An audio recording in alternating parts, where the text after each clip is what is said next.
Before we start, one question for you. Who here has smoked DMT?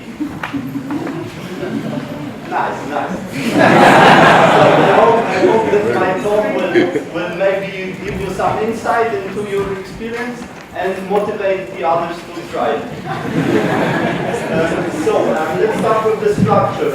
I will start with the theoretical model for what I will be talking about. It's about DNA, vibration, and consciousness.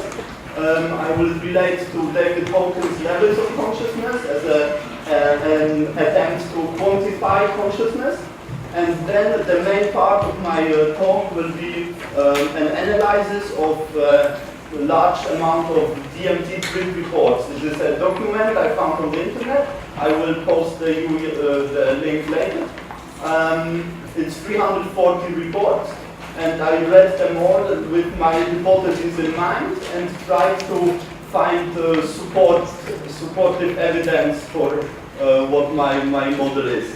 This will be grouped in different topics, like emotions associated with higher levels of consciousness, spiritual insights people gain from smoking DMT or ingesting, encounters with entities, a feeling of familiarity, being outside of time and space, as well as DMT teaching other methods of raising your vibration. And in the end, I will present some suggestions for further research on DMT. So, like the starting point for my research, just before I start, I try to make it a bit shorter, and then we can discuss, maybe like 20-minute presentation, 10-minute discussion, questions, so we have a little bit of interaction also.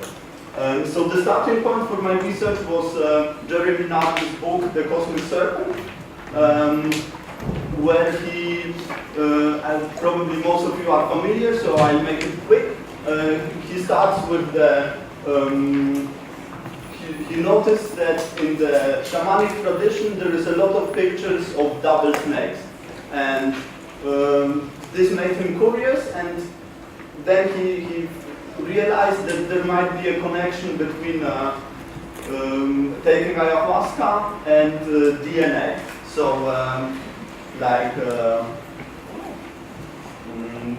he puts it this way, like he inquired into the way how shamans use altered states of consciousness to access knowledge, especially regarding healing and the nature of the universe. He found beside the double head snake, which is to him a representation of the double helix of DNA, he found numerous other similarities, and also an important role plays the concept of biophotons. Biophotons are photons which are emitted by living creatures, plants, animals, and Jeremy Narby has the hypothesis that this is somehow related to being able to communicate with DNA. So I will be talking about consciousness. Narby himself, he prefers to avoid this concept and speaks of intelligence when talking about DNA. But still, he sums up his hypothesis as follows. My hypothesis is based on the idea that DNA in particular and nature in general are minded. So they are conscious. So there is some consciousness already at the level of DNA.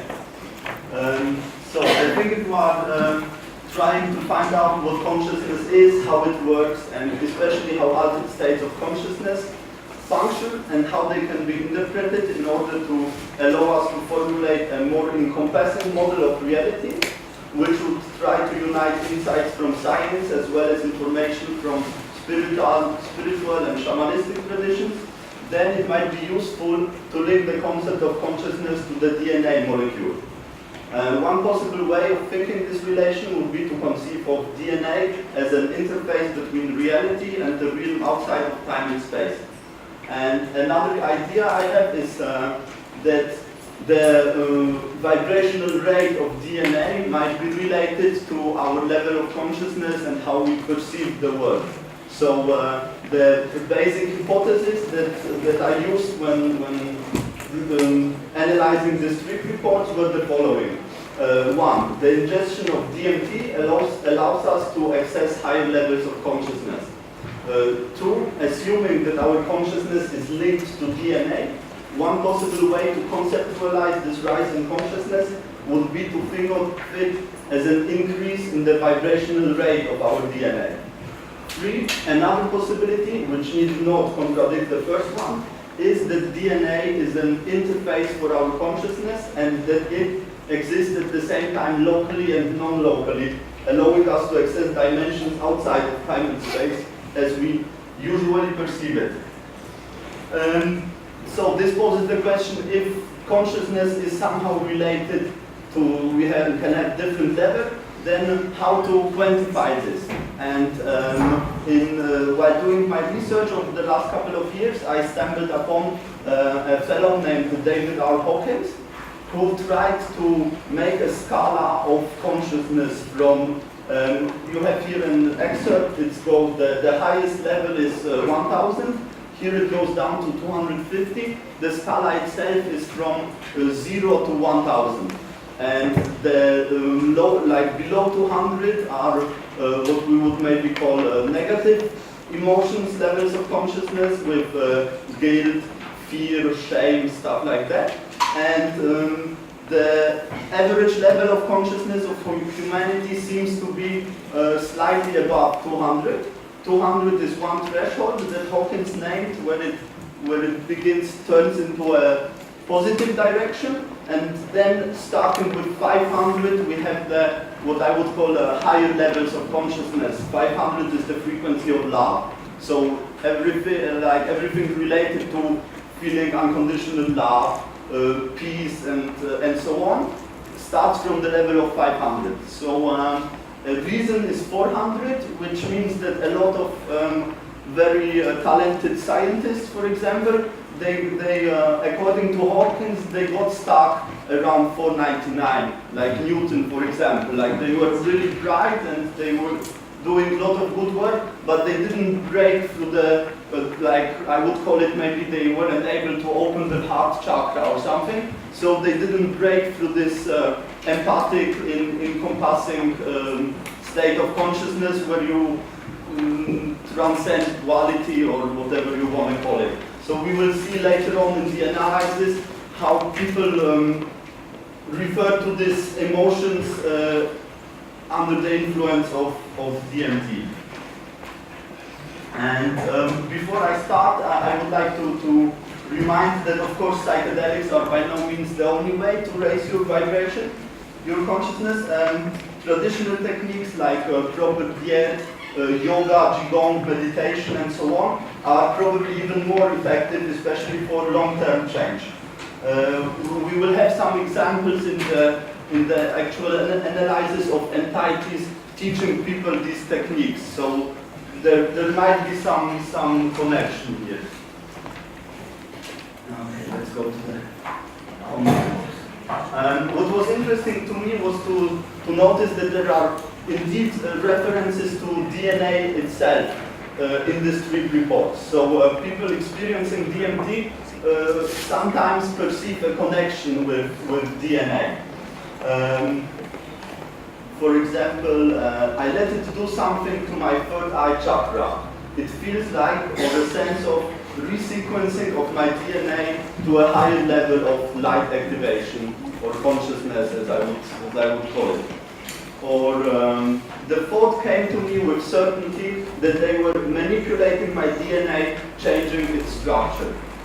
In general, also the idea of that somehow something was speeding up or rising in vibration is also mentioned a couple of times.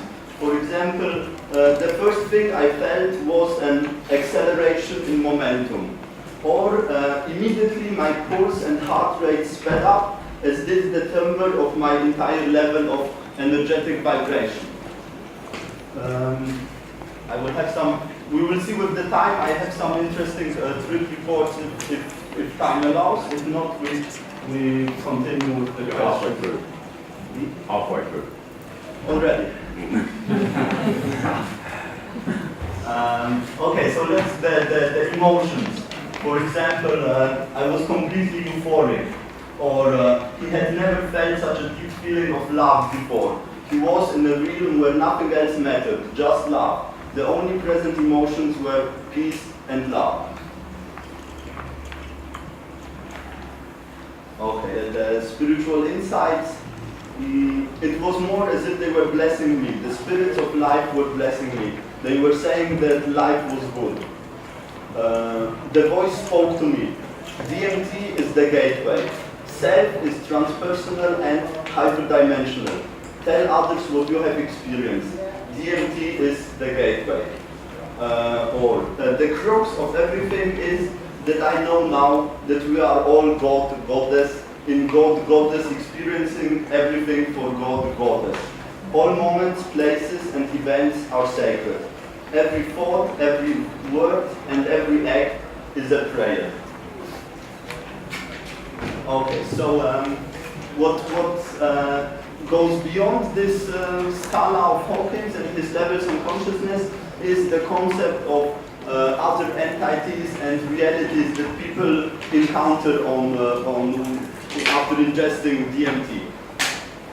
So, from my point of view, it might be that his scala is limited to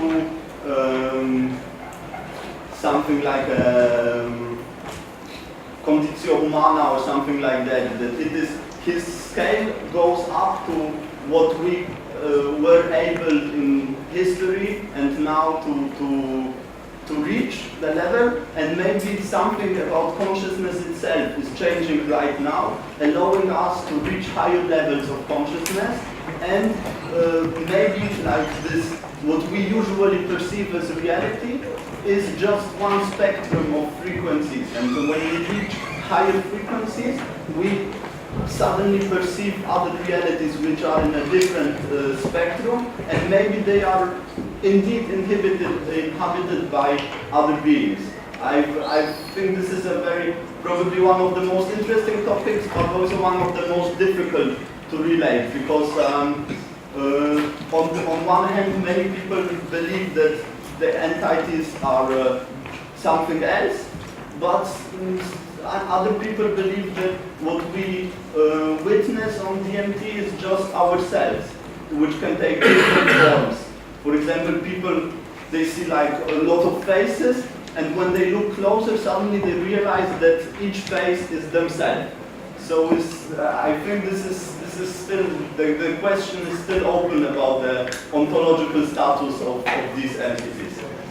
Nevertheless, I find it interesting to look into the trip reports. Some examples. He knew I was there in his space. He was very, very aware of me being there and took great joy in teasing me.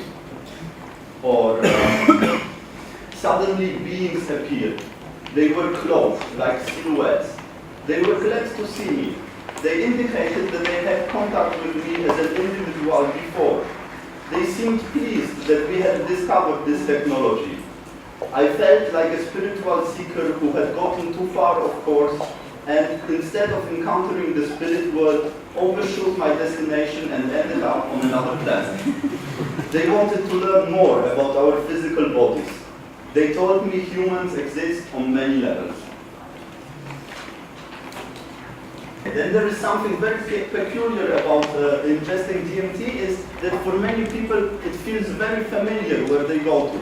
Some try to interpret it as where the soul goes between incarnations and stuff like this. So it is this feeling of familiarity that is very intriguing for me, at least.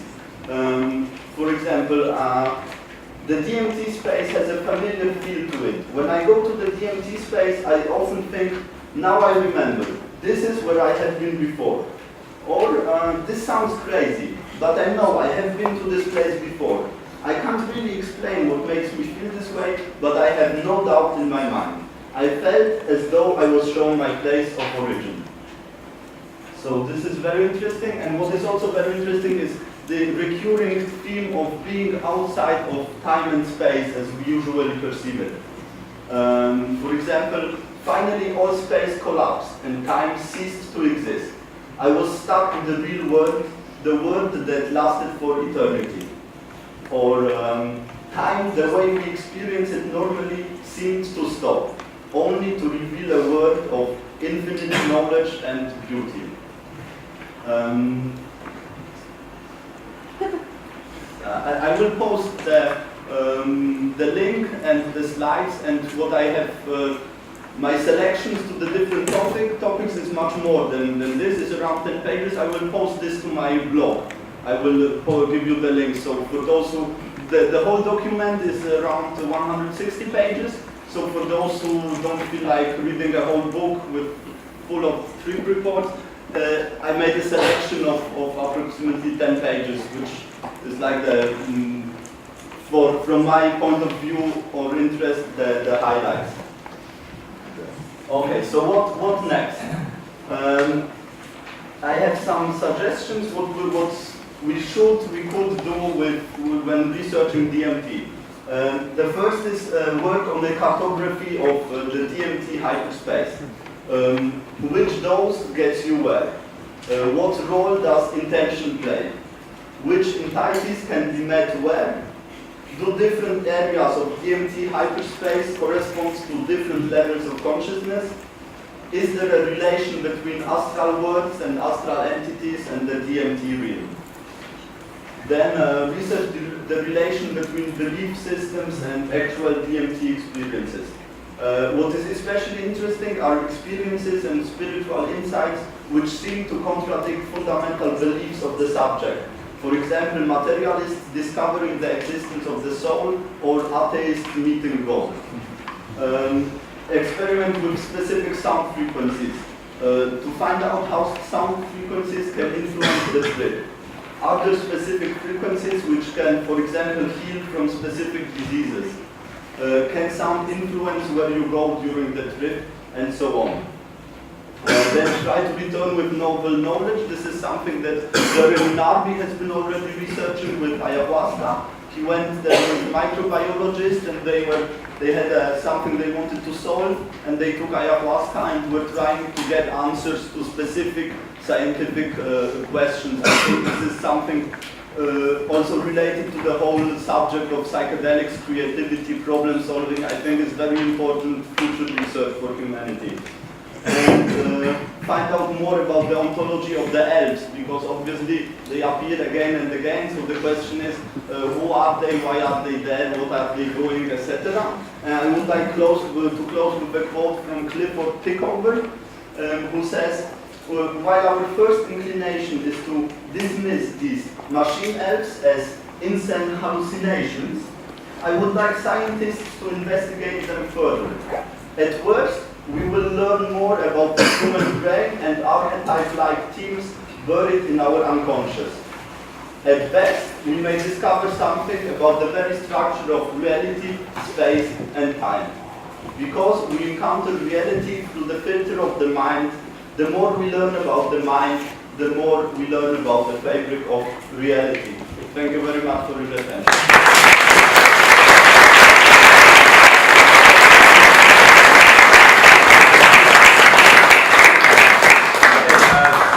Thank you, Aleksander. We have just over 5 minutes. Let's not hang over it. A few minutes for questions. So, we'll go back here. I was just wondering how that scale was calculated, where you got the different numbers from, arbitrary or based on something. The token scale. Yeah.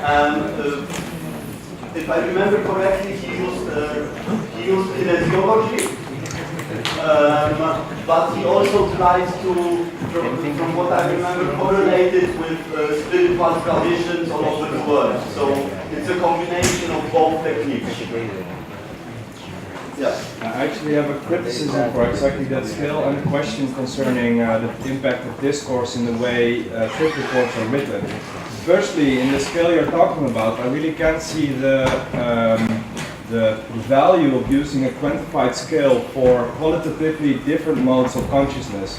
I don't see why you can put them in a level above or under each other, even though they make. That's firstly. And the question is concerning, like, for instance, when you all the trip reports you had out, you can see they've read certain books and use that to interpret their experiences. And how much influence do you think that has for the content of the experiences? About the first question, I will not try to defend David Hawkins because it's his scale. I personally find it useful because my experience is that there is a difference in levels of consciousness between people. That's my personal experience. Yeah, that's true. And fear. You can have existential fear, and you can have small fears, and some of them, are like some fears you have, could be more important for your spiritual growth than a small love you have for a specific person. So I don't see why you would need to put these in a number scale instead of just talking about the essential nature and the properties of the specific way you fear or love. Well, the different vibrations. Yeah. So it has to be in a scale because it's all varied, it's different vibrations. So. I don't say this is everything like the truth, and I found everything about like how it works. For me, it's just it helps me conceptualize this all of what we can experience. I try to make sense of it with a logical, rational mind. And maybe for some this is not the right approach, but I think that we can learn something from this. And I believe that there is like this resonance between how you are and what you attract, for example. So there has to be like a basis in you that makes a difference to what you will attract and how your life looks. And for me personally, this scala was helpful. I don't say it's perfect, I don't say it's the last word on consciousness, but personally I find it helpful. And the other thing is, we have to work with what we have. Like if I had better data, I would work with better data. So far I don't. If there is more research and we can collect data with people, for example, who have never read about this, we have people doing research like this in Mexico, for example. They are working with people who have never been out of the tribe culture, and they indeed there is a difference in what they experience. So it's just a sample of what is there right now. I really love the way you answered that question, because that means that you're open-minded and you're ready to accept other standards, which is fantastic. My question is about the novel approach to things. What I'm saying is that personally with you, when you do go on your trip and you come out of it, when you say novel, I have an understanding of what novel is, but how do you, what sort of stuff would you pull back into the real world again as a novel? I can give you another example. I didn't do it like this, but my first trip, I was on this tour through what to me it seemed like going inside my brain, but maybe it was something else. But on the phenomenological level, I felt like going inside my brain. And there was this guy who was very happy to see me, and he was very hectic because we don't have much time and I have so much to show you. And then he started to show me like this. And I was totally overwhelmed. There was a lot of mathematical equations and stuff. It felt very important for the development of humanity. Right. I was so overwhelmed with the experience, I didn't smoke DMT for the next 2 years. Because I felt like maybe I'm not ready, maybe it's a bit too much, and first raise my level of consciousness to be more ready for this content. But it would go in this direction for me personally. For other people it might be other stuff. But me, I'm interested in what we can do to make a more just society, everyone more happy, like to make heaven on earth. This is what I want to. Thank you. That's lovely. Thank you very much. Cheers. Thank you.